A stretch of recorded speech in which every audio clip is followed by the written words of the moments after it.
Hello and welcome to our session on choosing images for sharing evidence. I'm Sarah Chapman. I'm here with my colleagues Selina Ryan-Vig, and we're both knowledge brokers at Cochrane UK.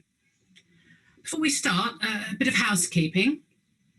This interactive session will give you an overview of our new Cochrane guidance for choosing images. It's going to give you some opportunity to reflect on the challenges of image selection and to give some practical advice to help you improve your dissemination products. The session's for anyone interested, but will be of particular interest to people involved in choosing images to share alongside health evidence or choosing images for other products like news items. Throughout this presentation, we'd like to get your views by asking questions via the poll function on the right-hand side of your screen. You'll need to click on poll to submit your responses. Additionally, if you have any questions, please submit them using the Q&A function available on the right-hand side of the screen. You can do that as we go along and we'll answer them at the end. We'll also stop halfway to give you a chance to submit any questions you've thought of so far. If you find a particular question or comment relevant, you can vote on it by clicking on the thumbs up. Also, a reminder that if you're on Twitter, you're welcome to tweet about the session and connect with us using the hashtag #VirtuallyCochrane. So let's make a start.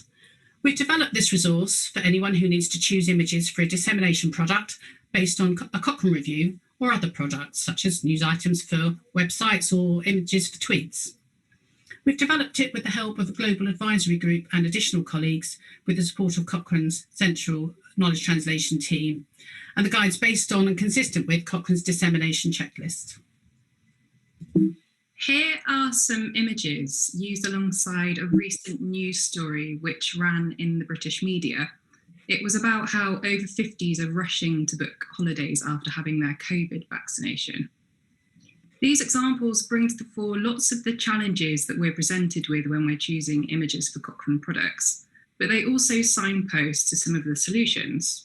We'll have a poll now, and we'd like you to vote for the image that you think is the best one to accompany this story. Cast your vote via the poll function on the right-hand side of your screen. You'll need to click on poll to submit your responses. So, which image is the best? The street cafes, the coach passengers, the couple arriving at the airport, the lady being vaccinated, or the couple on the beach?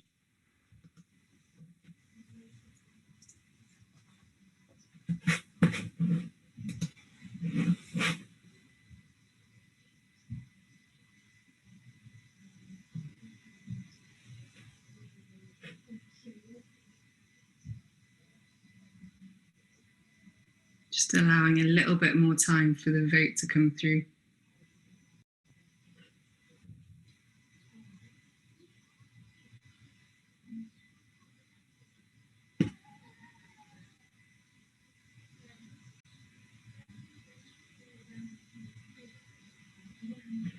That's great. So what's really interesting to see is that there's been a total split across the different options, and the favourite being the picture of the couple arriving at the airport, which is very positive to see because, as we'll go into a moment, that's probably also one of our preferences here. But before we talk a little bit more about these images in detail, we're going to go on to a second poll. And this time we're going to be asking you what you think is the poorest image to accompany this news story. So again, the street cafe, the coach passengers, the couple arriving at the airport, the lady being vaccinated, or the couple on the beach.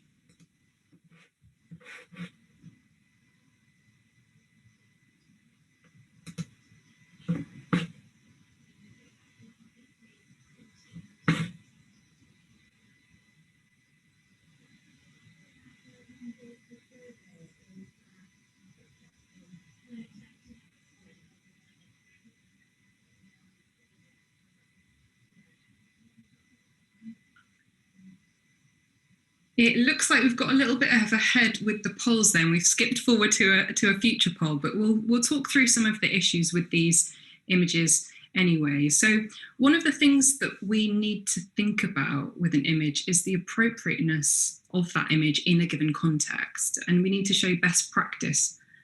So in this example, given the current context of the pandemic, there's a problem with showing people who aren't socially distancing. For example, the people on the coach, but also within the detail of the image of the street cafes. On close inspection, people aren't distancing in the background. Images like these risk us looking out of touch and also out of step with public health messaging. A couple of the images, the couple on the beach and that of people arriving at the airport, do this quite nicely. They show people wearing masks, for example. A couple of other issues, we need to use images that are realistic and relatable, and also that demonstrate diversity. In the coach image, for example, the people are too old for the demographic that we're talking about. They're clearly well over their 50s, and they're all white. Similar criticism could be made of the image of the lady being vaccinated. On the other hand, some images, such as that with the couple on the beach, do better at representing diversity. The coach image is also problematic because it has an exaggerated and inappropriate emotional tone. Others have much more neutral, realistic expressions and tones, so do better in this sense. Finally, showing somebody being vaccinated might seem like a safe choice. However, this specific example we've shown you would be best avoided because it includes a brand name, in this case, Boots. Image choice really matters. Images have impact. The example here is an image used to accompany a BBC News item about the Oxford AstraZeneca vaccine, and it was met with derision on social media, notably by health professionals. The image shows someone clearly taking blood, not giving a vaccination. Well-chosen images can help people understand and engage with your text, or bad images can put them off. If you get image choice wrong, it can undermine confidence and trust, not just in the information you're sharing, but in the organisation itself. And as a health organisation, it's especially important that we represent health and healthcare topics accurately.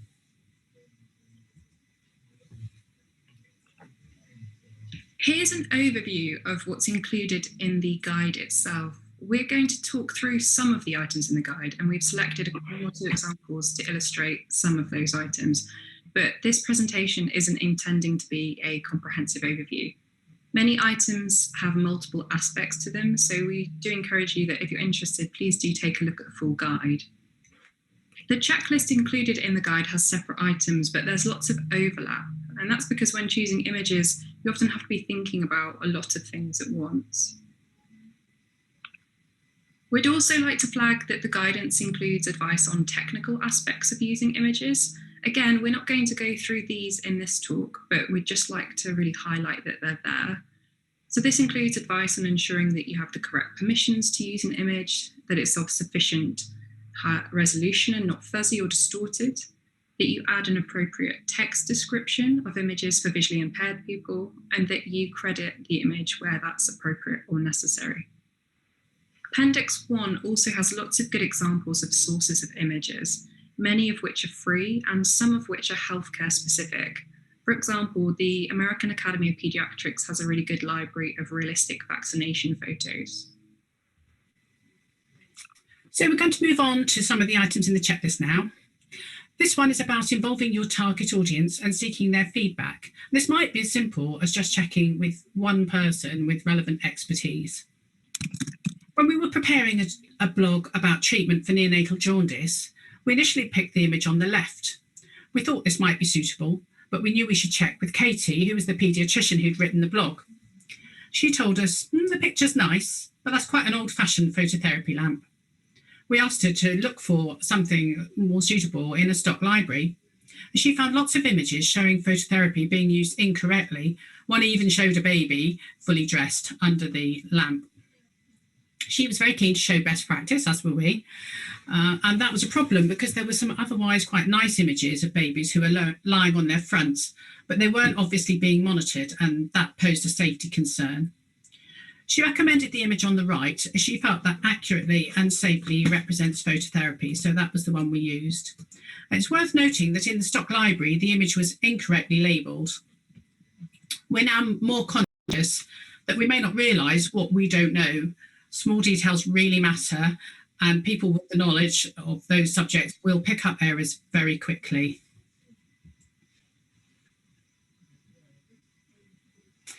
You might also consider using an image selected or created by a target audience member. The one on the left is one of the images from art that were chosen by people who blogged for us about their experiences of cancer. Art can provide a really powerful alternative to stock images. The bloggers for this series were actually really pleased about being consulted over image choice, which felt to us particularly important as they were sharing their own very personal experience of illness. Images were part of representing their illness experiences in a way that felt right for them, but we gathered it was quite unusual for them to be consulted. This image on the left was also made by someone with cancer as part of an initiative known as the Breast Cancer Art Project. The image in the centre was drawn by a Cochrane consumer to illustrate her experience as a carer, and that accompanied her blog on the topic. The image on the right comes from a collection called the Migraine Art Collection, which were images created by people to represent their experience of migraine. However, one lesson we've learned here is that even when you're choosing an image created by a person with lived experience, it's still important to really think about other considerations. So when we were developing the guide, we initially picked a different piece from this art collection, which showed hands with exaggerated long fingernails to depict the pain experience. We didn't think there was any problem with that, but a member of the advisory group told us that in her location, Cameroon, the image would have connotations of witchcraft and so could be off-putting. So we changed it for a different one. This next item is about depicting a diverse range of people, both across your products and within products, to ensure a wide range of representation and inclusivity. If you're using more than one image in a dissemination product or an image with more than one person, consider showing variation within the relevant population. That might include people of different ages, genders, ethnicities, and body types, or perhaps not always showing family as a man, a woman, and children. Consider also using images of people with visible disabilities when illustrating topics that aren't about disability. For example, the image on the right, which includes a girl with one hand, this could be used to illustrate a review about exercise interventions for young people. This next item is about depicting the evidence accurately, whether that's the population, the intervention, and/or the setting. It's about showing the right thing being used in the right way in the right place. And if in doubt, it's a really good idea to check with somebody, whether a healthcare professional, a person with lived experience, or a review author or editor. The key thing here is that the image should reflect the evidence the review authors actually found rather than what they searched for. For example, if the authors searched for studies in children and adults, but only found studies in adults, you'd want to choose adults only. Be aware that stock images which show healthcare equipment, health conditions, and interventions may be inaccurate and/or inappropriately labelled, just as we saw with the earlier example of the baby having phototherapy. The example shown on the screen is from colleagues in Cochrane, Norway, when illustrating a review on infection prevention and control measures among healthcare workers. The image on the left was chosen initially to illustrate this review. However, healthcare professionals who were asked for feedback pointed out that it didn't show good practice because people are shown touching their masks and goggles with gloved hands and wearing watches and jewellery. They also noted that the equipment shown is lighter than the equipment that would be commonly used. The picture on the right was approved to replace it. Another consideration here was not to show overly expensive looking equipment, which would be unavailable in some settings. The next item is about avoiding images with misleading presentations of intervention effects or images that could appear to recommend a treatment. Images showing treatment effects could exaggerate benefits or harms or the certainty of the evidence. I'm going to think about this now in relation to the topic of treatments for subfertility and assisted reproduction. So we're going to have a poll now. Please take a moment to look at the images here really carefully. So we're going to ask you via the poll function on the right of your screen, would you choose to illustrate a review on treatments for subfertility or assisted reproduction? Would you choose the mum and the baby, the woman looking at the pregnancy test, the man comforting the sad woman, the couple with a baby scan picture, or the pregnancy test kit?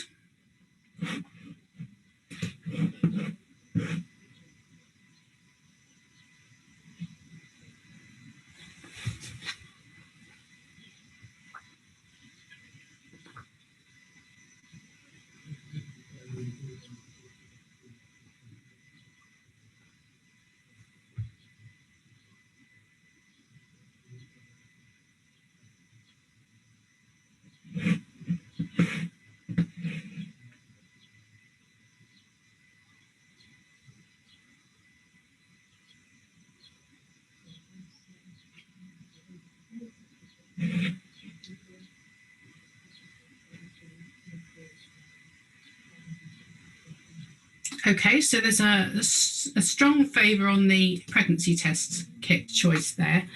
So we think the images of a woman looking at the pregnancy test and also the man comforting the sad woman are both perfectly reasonable choices. So the woman looking at the pregnancy test has a neutral expression, which doesn't suggest what the result might be. So this could be a good choice.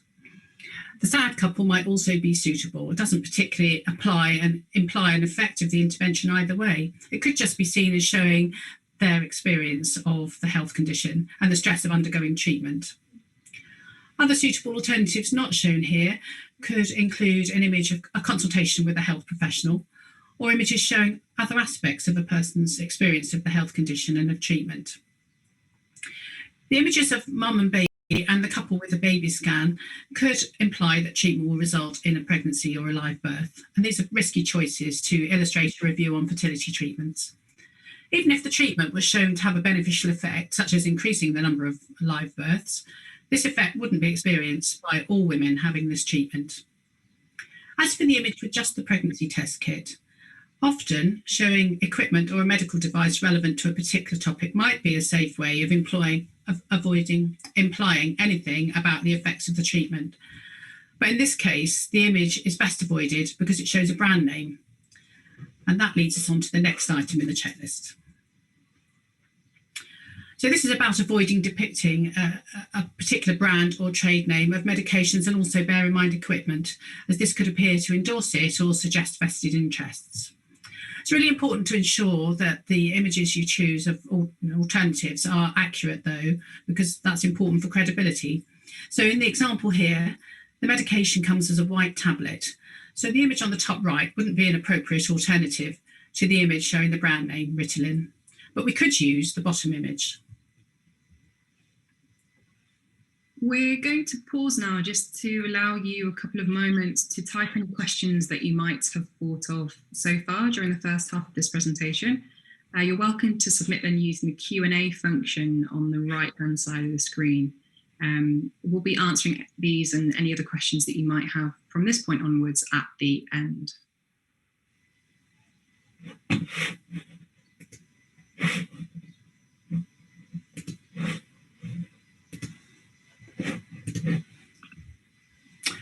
Okay, so the next item is about making sure that the people, activities and settings you show are realistic and relatable. And the example we have here is choosing an image to illustrate a review on yoga for rehabilitation after stroke.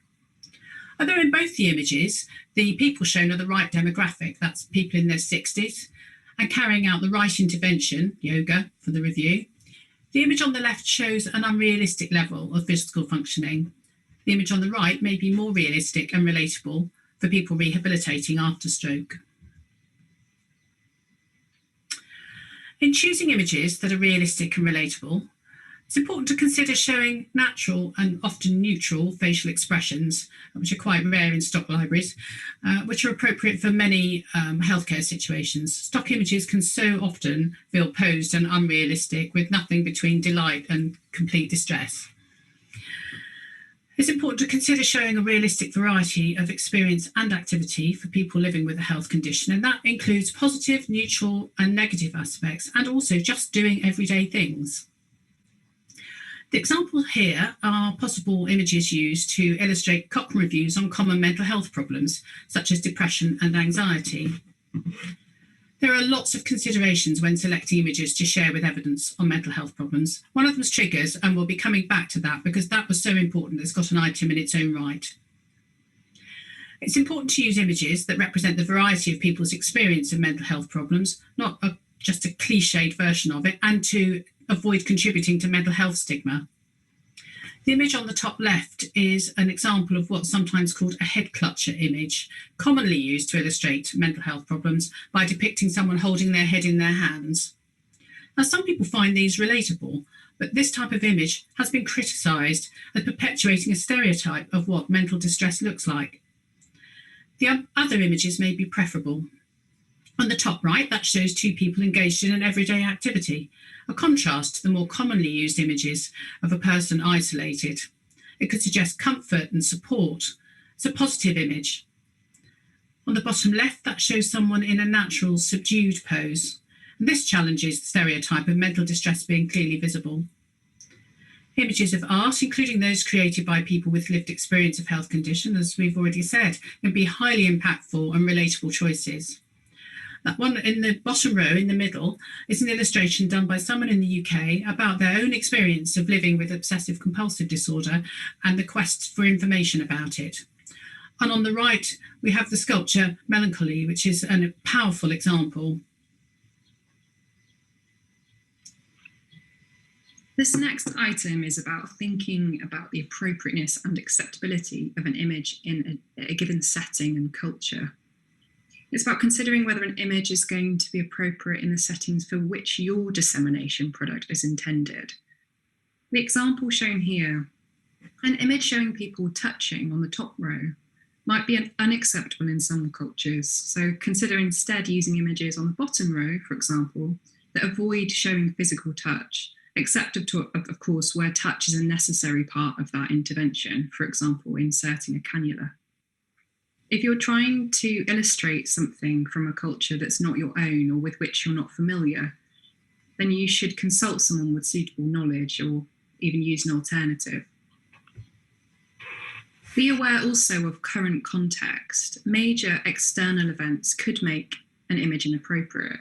For example, images that would normally be fine might be inappropriate during the pandemic. For example, showing someone in a gym for a review on exercise would be inappropriate if gyms were shut. Where a topic or findings may be upsetting, controversial, or disappointing, we need to think critically about the images we use and make sure we're sensitive to these issues. Again, it's really good to check your choice with at least one other person. While in Cochrane we do use images of children, there are ethical considerations, including whether they've given informed consent and would be happy for their photo to be used in any context. And we've talked about this more in the guide. So we're going to have another poll now. Please take a really good look at these images and think, which of these would you choose to illustrate a review on school-based education programmes for the prevention of child sexual abuse, potentially difficult topic to illustrate? Would you choose the adult talking to the child, the children and teacher in the classroom, the crayons, the school bus, or the children in a classroom in Africa?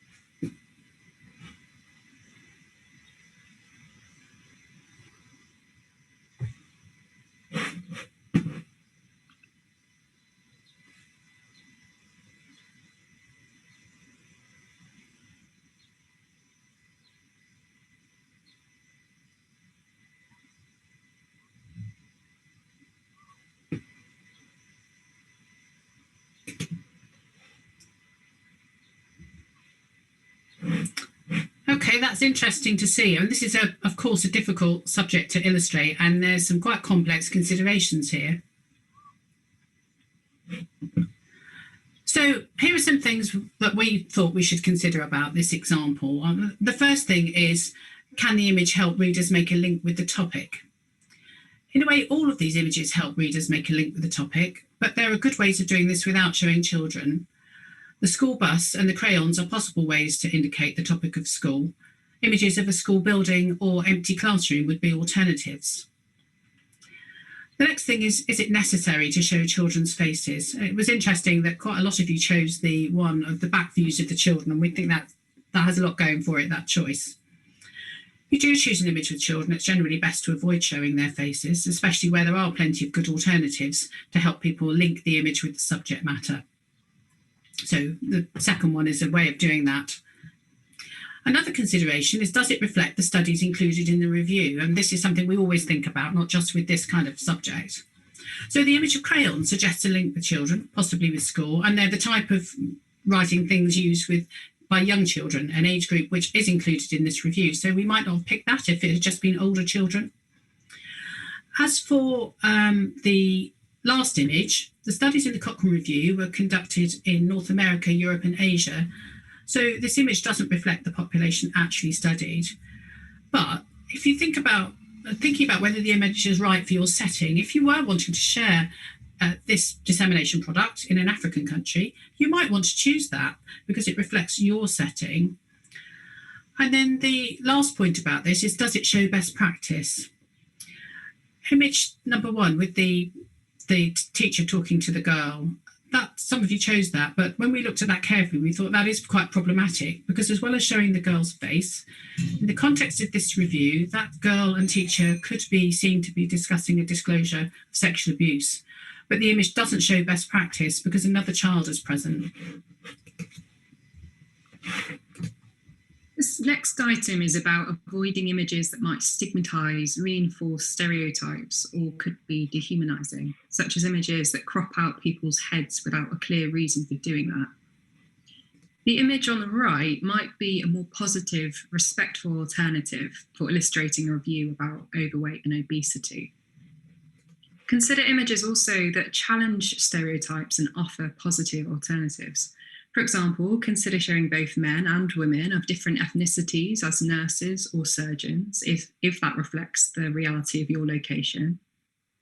Be aware also that minority ethnic groups are often depicted negatively in the media, which makes it even more important that we challenge such depictions and offer positive alternatives. This item is about avoiding images that might trigger unwanted feelings or behaviour. Triggers may produce uncomfortable feelings in people or prompt behaviours that they wish to avoid. These will be most obvious for, but not limited to, topics like smoking cessation, alcohol and drug use, self-harm, and a range of other mental health problems. The example here, it's really common for dissemination products about smoking cessation to include images of tobacco-related products, but this can be triggering for people who smoke as well as former smokers, so it's best avoided. With regards to mental health, we've included some strict guidance. Do not use images which could indicate a method or means of suicide or self-harm in any circumstance, and if in doubt, consider using an alternative, such as an abstract image. So we're going to look with one of the examples examples from our guide that hopefully ties together a lot of the issues that we've been talking about and lots of the items in the guide. So again, subject like traumatic brain injury is really difficult to illustrate, particularly when more than one image is needed, as we did for a blog on this topic aimed at families making a decision about a relative with traumatic brain injury. So we're going to have another poll now. Which of these images might you choose to illustrate this topic? Would you choose the empty operating theatre, the doctor talking to the patient in the bed, the surgeons operating on the top right, the surgeons operating bottom left with using the microscope, or the doctor speaking with patients' relatives?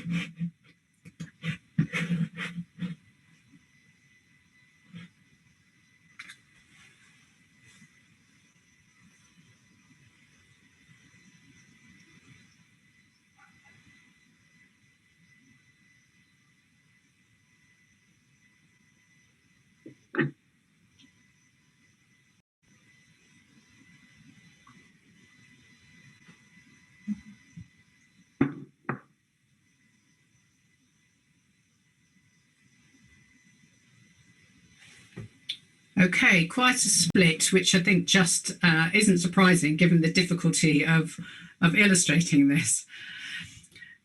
So the things that we thought through with this choice is how could we show our target audience that this is relevant to them and without putting them off? That was really quite difficult. Showing an accident scene could be distressing, of course, as could showing a critically ill patient. Plus, it can be really difficult to find an image of someone with the right wound dressing, for example, and the right surrounding equipment. So the woman sitting in the bed there just isn't realistic as a patient with traumatic brain injury. Then there's the question of the operation being difficult to illustrate. We found images that were graphic or they were textbook diagrams. So the others are images you might consider, but we felt the empty operating theatre felt quite cold and impersonal when we were trying to reach families. The one on the top right doesn't look credible for this type of surgery, whereas the one of them using the operating microscope, it does look credible. We weren't convinced we had the expertise to know that ourselves, so we asked our neurosurgeon and he said, yeah, that's the right equipment, but it doesn't show best practice as the surgeon's hair isn't fully covered. That might be what sometimes happens in real life, but it's not what's ideal to show. The last image shows a discussion and family speaking with a clinician, and in fact, that's what we used. We consulted with our neurosurgeon, and he confirmed with us that the decision would most likely be made by a patient's loved ones rather than the patient themselves. That was another detail we needed to understand: at what point and by whom would this decision need to be made. So decision making was a really important element to show in the images that we chose, and alternatives to images showing people are these kind of images here. So we're going to have our final poll now. Of these 4 images, which would you choose to illustrate this topic, again, of traumatic brain injury and whether surgery is worth the risks? Would it be the hospital signage, the shoes with the arrows, the footpaths, or the seesaw?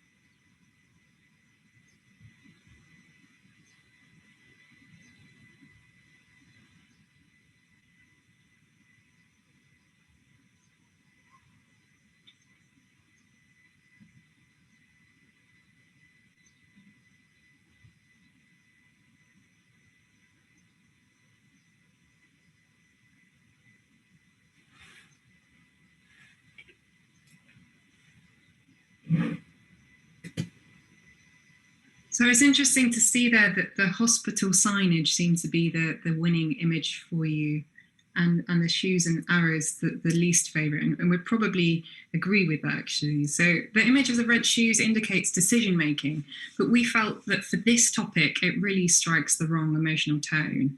It's important to not seem frivolous with such a sensitive topic. We did actually use that image in a different blog. It was about a patient making choices about living with long-term conditions, but the image didn't feel suitable for this topic about a patient who would be in intensive care. The image of the footpaths feels a long way from the relevant setting of intensive care, and we felt that it wouldn't help our audience make an immediate link with the topic. The image of the seesaw suggests balancing benefits and harms.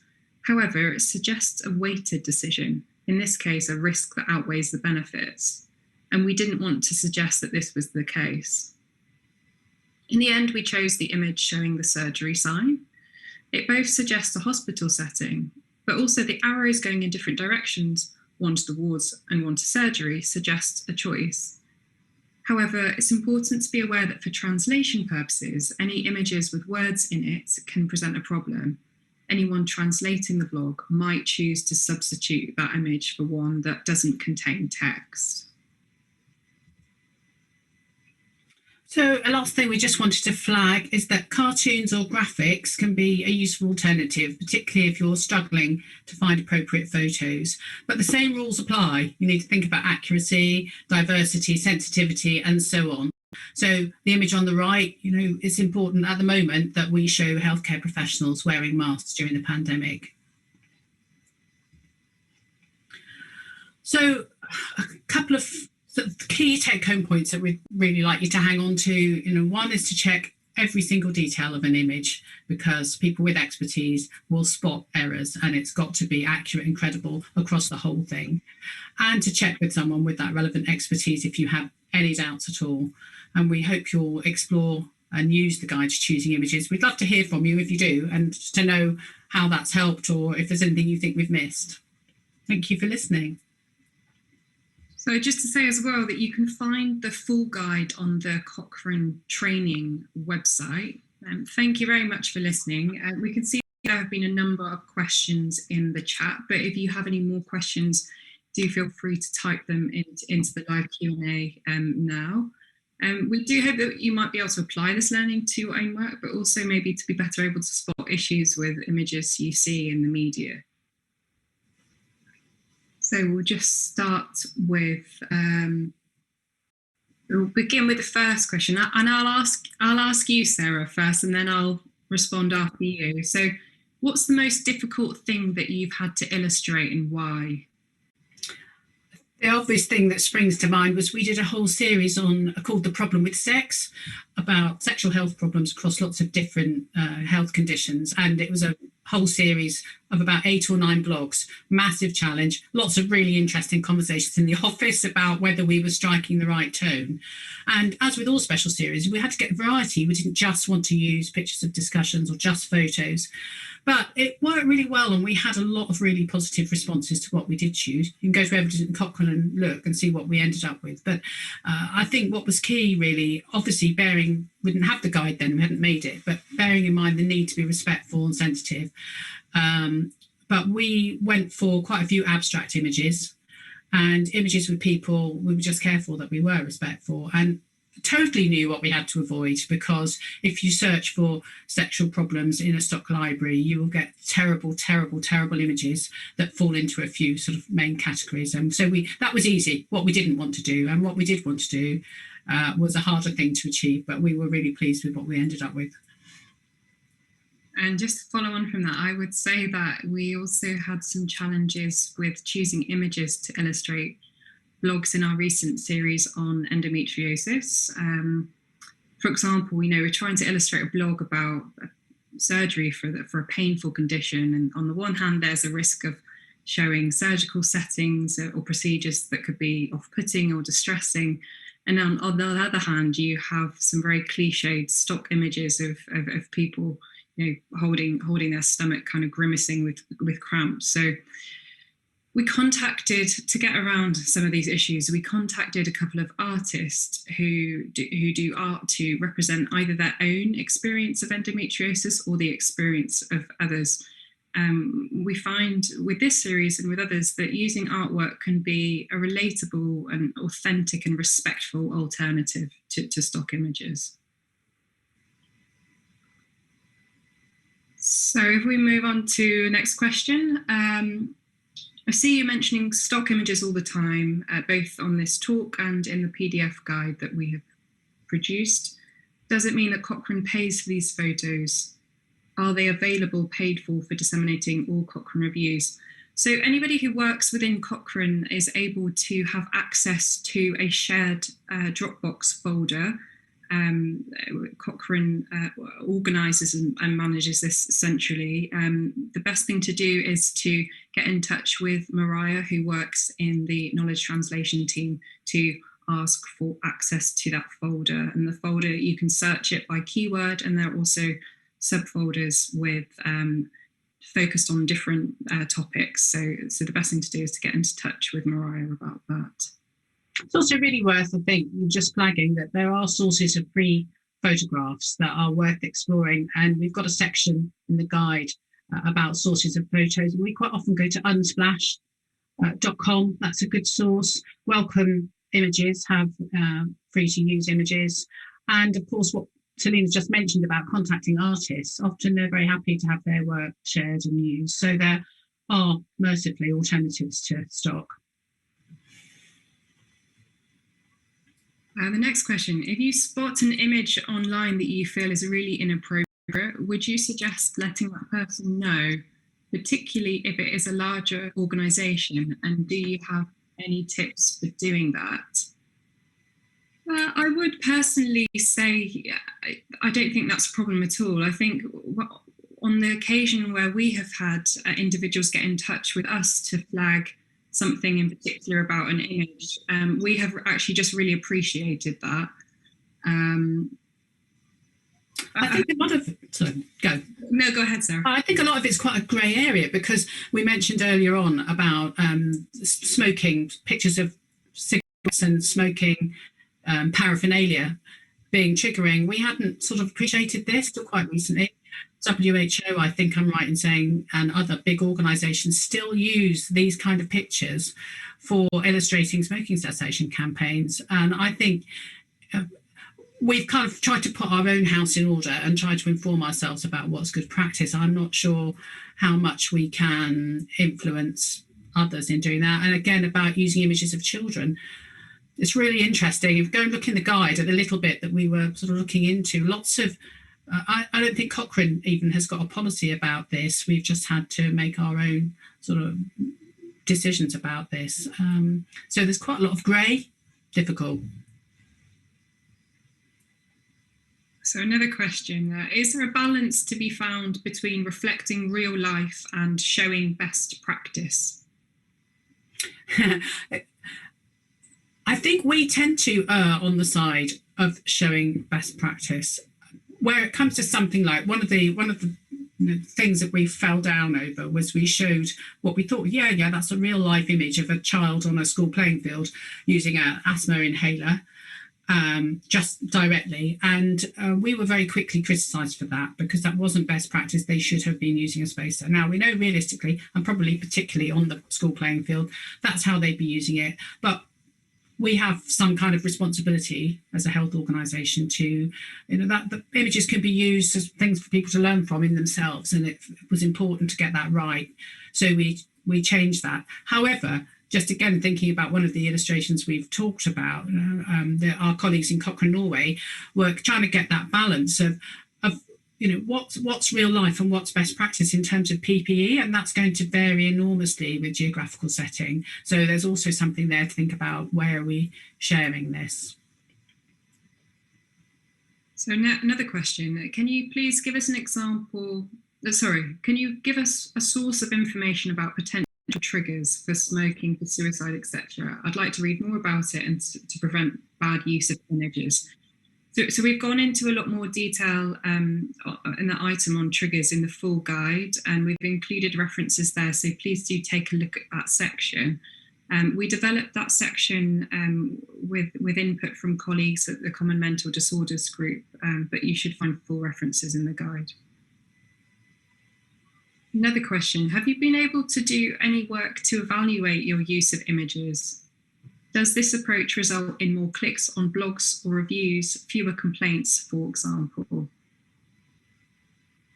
So we know of work within Cochrane. Cochrane centrally did a small study a while back, and they were looking at whether including images in tweets means that more people click through to the content that you're sharing alongside it compared to using no image. And they found that that is the case. More people do click through when we use an image. As for comparing good and bad images, we haven't done any particular work to look into that. I think we don't want to share the bad ones, do we?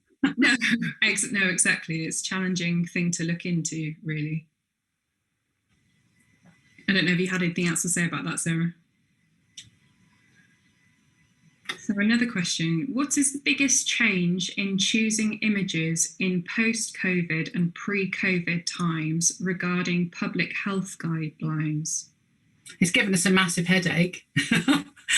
Just really hard, because we are, despite me talking about these other sources, we still do rely on stock libraries for the majority of our images. And we just feel that in current times, we should show people wearing PPE in situations where they would.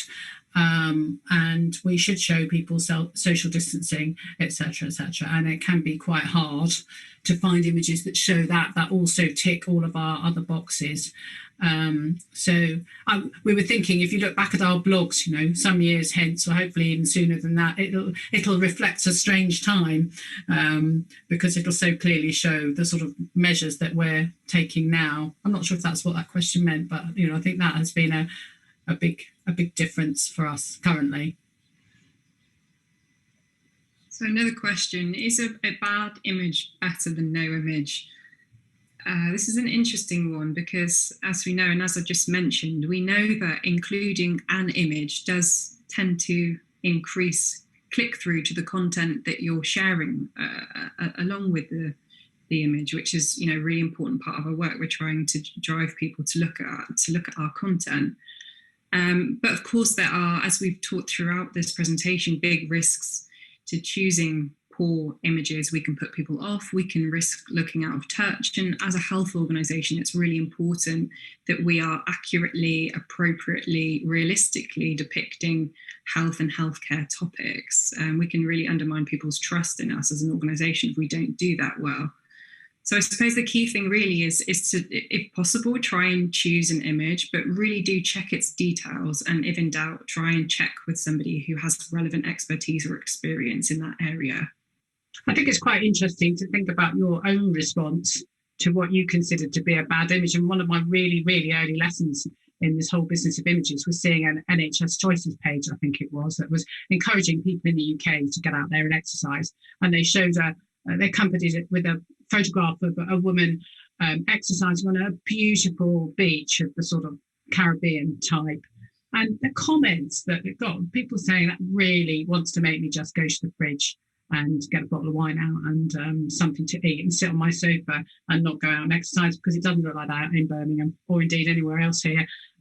So I think we can all probably just reflect on our own reactions to what we think are not good choices and how off-putting they can be. So another question, how do you find out if an image is culturally appropriate for the population that you are communicating about? I think find someone. Yeah, the key thing here is to check with somebody. And we worked with colleagues at Cochrane Common Mental Disorders again, thinking about a couple of the examples that we included in the guide, and they were trying to choose images in some engagement work that they were trying to do to get Maori people involved with their work. And they found that the key thing is that they needed to get that cultural expertise and input, because without that, they just weren't sure of what they might not quite get right. So it's about checking, really. I think also it's really hit home to us that we don't always know what we don't know. And that example Selina just talked about, they'd have known they didn't have that knowledge, but we've come across other things we thought, gosh, we wouldn't have known that wasn't the right thing. And so I think increasingly we just want to check with somebody that does have more expertise than us. So another question, does using a cartoon or a vector avoid lots of the potential problems with photos? I think image quality is a potential problem, but it's lovely to use our own when we can. A drawing somebody's done or a photograph of an event, or as long as we've got correct permissions, of course, and credit those things appropriately. But I mean, Selina, you're more the tech one than me. I mean, the thing there about image, about the quality of the image. Sorry, yeah. So do you ever get your own image or photo suggest one? I mean, you're free to take photos of things, I think, as long as you have the permission of the people that you are wanting to photograph for the particular use that you want to have it for. The key things is to try and make sure that it's of sufficient resolution, and we've got quite a bit of detailed information in the guide about how you go about checking that. You need to make sure as well that the image that you have is the right dimensions for where you're going to share it, whether that's on social media or on your website. But in general, there's no problem with getting your own images. But I think that we find that our first port of call is to either look at the photos that are available to us through Cochrane, to look in a stock library, or to look at some of these free alternative sources, many of which are healthcare specific and that we have listed in Appendix 1 of the guide. So final question about using cartoons or vectors. Does that avoid lots of potential problems with photos? Yeah, I think the key thing there, I mean, you saw the slide I put up about cartoons or vectors, and in fact that was something we also did during our recent endometriosis series, that can be really helpful, when, especially at the moment, again, with having to think about PPE and who's in the room and all of that. It's going to be difficult to find a suitable picture of somebody having a CT scan, whatever. So that can be really good. And also they can be quite bold and impactful and they look good, real product. So that can be a good thing. But same rules apply. We were looking for one of an operating theatre, and it was ridiculous. I had some sort of shelving at the back with all kinds of random scientific items in to say this is a science photo, but stupid if you know what's actually in an operating theatre, which our audience would. So you do have to think critically about those images too. So thank you very much. I think that we have got through all of the questions that were there. So we finished a little bit ahead of time. We just have a few housekeeping announcements. If you want to watch this session or any of the others throughout the 3 days that you might miss, all of the sessions are recorded so that you can watch them at a later date. So there's now a coffee break until 12:30 when there's an opportunity to join colleagues for a social lunch break.